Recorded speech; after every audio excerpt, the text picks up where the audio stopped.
The female power is stronger than ever before. And yes, guys, my passion. Welcome back to PP Movies and Gigs. Today, I'm very excited to do this review. It's one of the greatest movie of this year so far. And of course, you know what I'm talking about. I'm going to review Wonder Woman!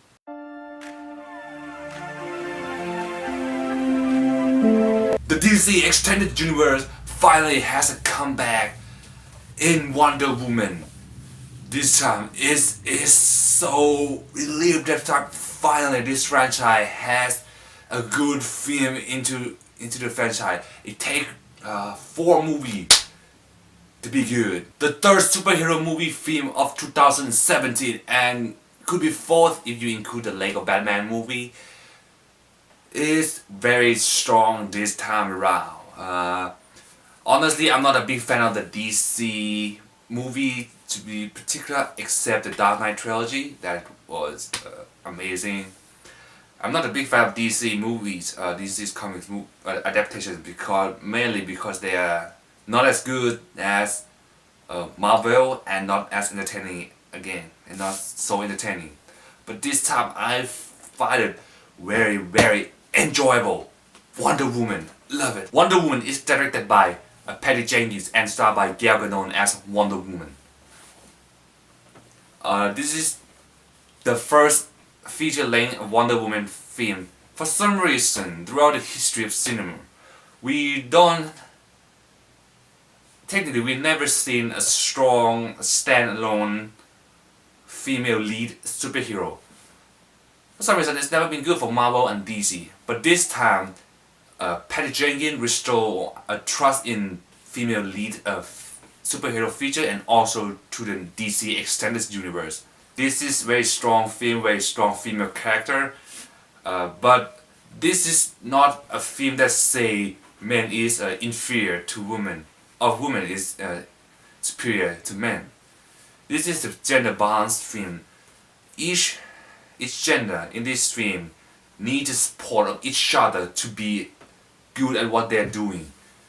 Each character is strong by themselves already, but with them together they are even greater. One aspect that could make Wonder Woman different from the other DC films or Marvel film or even superheroes, general superhero movies, is because we learn everything together as Diana or Wonder Woman learn. She comes out of her own world, come out of the Amazon into the real world, and she finds out that the world is on a war, is on the edge of war. The World War One is on the peak. She's very naive. She's a strong female character. She's a very great warrior, but she doesn't know the real world that she is in right now. So together, she's very innocent. She's naive to the world. We learn everything that she learned. As she learned this, we learn that too. So that make us understand her easier and feel and make us relate to her character easier as well. Similar to Captain America: The First Avenger, both films are set during the peak of the war. World War One in the case of Wonder Woman and World War Two in the case of Captain America: The First Avenger.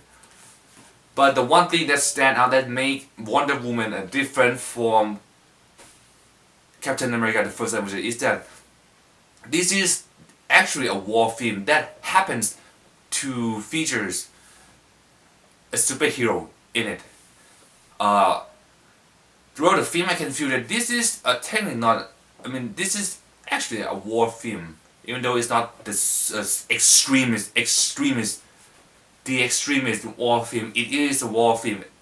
It is a war film that features a little bit of superhero. There's a brief moment during the midpoint of the second act, during the midpoint into the film, that I actually feel that this is actually a war. I totally forgot that this is Wonder Woman film. This is a superhero film. In the DC Extended Universe, we have many things that's it's a very filled with a Zack Snyder, inspired by Zack Snyder directing style, cinematography, color of the tone, CGI, everything still feel that in that way.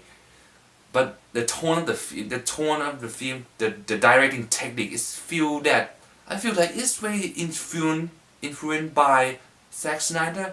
There were some slow motion shots. There were some color exaggeration. That it's kind of still a Zack Snyder thing, but many things the storytelling and the character is very different from the rest of the DCEU. Also, since we talk about the character, I also like the chemistry between each character, not just between actors, real actor and actresses. The chemistry between Diana and Steve is powerful, but don't forget each character, each chemistry between all of them is made well together and make this film great.